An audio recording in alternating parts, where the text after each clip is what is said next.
Okay, so answer me this question. तुम्हारे पास दो objects हैं, एक है मेटल का स्पीयर और दूसरा है wooden spear.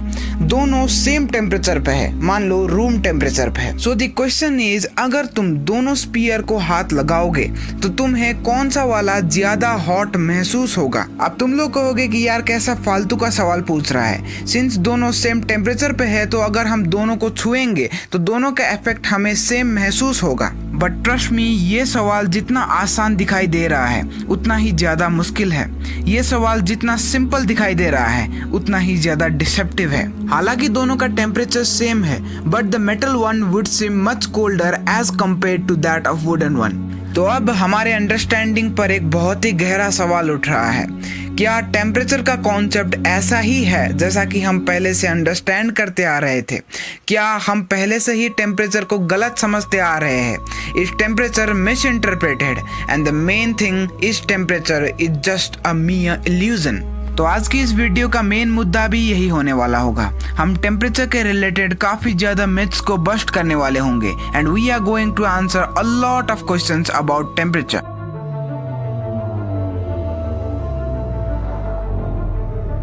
Okay, so temperature को अंडरस्टैंड करने से पहले हमें मॉलिक्यूलर लेवल में जाकर देखना पड़ेगा कि वहाँ क्या क्या होता है। मुझे लगता है ये चीज तो सभी लोगों को पता होगी कि everything is made up of atoms and molecules, and on the basis of arrangement of atoms and molecules we can consider matter as 3 types: solids, liquids and gas. Solid में दो एटम्स या फिर मॉलिक्यूल के बीच में distance बहुत ही ज्यादा कम होता है, वो दोनों एक दूसरे के बहुत ही पास कॉम्पैक्ट फॉर्म में बैठे हुए होते हैं। लिक्विड में ये डिस्टेंस इंटरमीडिएट होता है एंड गैसेस में ये डिस्टेंस बहुत ही ज्यादा लार्ज होता है। गैसेस में इंटरमॉलिक्यूलर डिस्टेंसेस काफ़ी ज़्यादा कम होने की वजह से मॉलिक्यूल्स के मोशन के बारे में हम बहुत ही अच्छी तरीके से स्टडी कर सकते हैं। सो इसीलिए थर्मोडायनेमिक्स में सबसे पहला कंसिडरेशन गैसेस का ही होता है। तो मान लो कि हमने ऑक्सीजन गैस को एक बॉक्स में बंद करके रखा है, एक ऐसा बॉक्स जो कि एयर टाइट हो, जिससे कोई भी मॉलिक्यूल, कोई भी पार्टिकल बाहर निकल ना सके। सो उस बॉक्स में हो यूं रहा है कि ऑक्सीजन मॉलिक्यूल्स वाइब्रेट कर रहा है और वो एक दूसरे के साथ कोलाइड कर रहा है। एक ऑक्सीजन मॉलिक्यूल दूसरे ऑक्सीजन मॉलिक्यूल के साथ कोलाइड करता है, दूसरा तीसरे के साथ, ऐसे ही रैंडम कोलिजन्स हो रहे हैं। एंड जैसे ही हम उस कंटेनर को गर्म करते हैं तो मॉलिक्यूल्स और ज्यादा वायलेंटली मूव होते हैं और ज्यादा कोलिजन्स करते हैं। एंड ये तो हम सभी लोगों को पता है कि जैसे ही हम किसी ऑब्जेक्ट को हीट करते हैं तो उसका टेम्परेचर बढ़ जाता है। सो इस सब से हम एक कंक्लूजन ये निकाल सकते हैं कि temperature is the measure of random vibration of atoms और मॉलिक्यूल्स।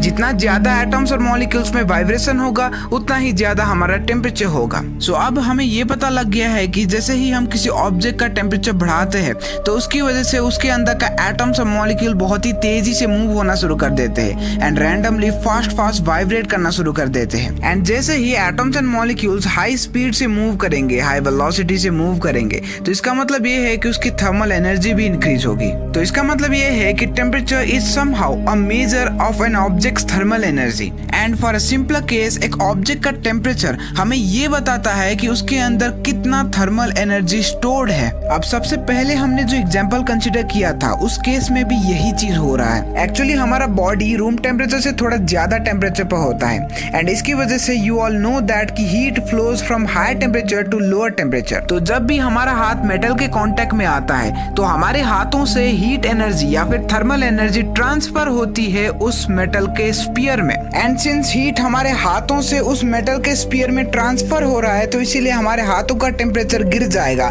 और इसीलिए हमें वो स्फीयर ठंडा नजर आएगा। बट वुडन स्फीयर में ऐसा नहीं होता है, क्योंकि wooden sphere is a bad conductor of heat and electricity. तो इसकी वजह से हो यूं रहा है कि हमारा हाथ हीट तो सप्लाई कर रहा है बट वो ले नहीं रहा है।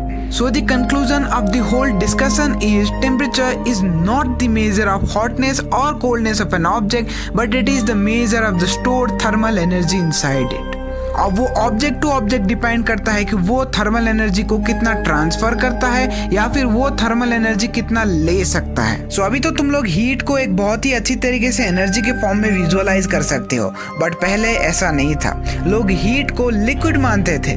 तो अगर तुम लोगों को जानना है कि कैसे लोग हीट को एक लिक्विड मानते थे तो इस वाली वीडियो पर क्लिक करना पड़ेगा। So thank you for watching this video.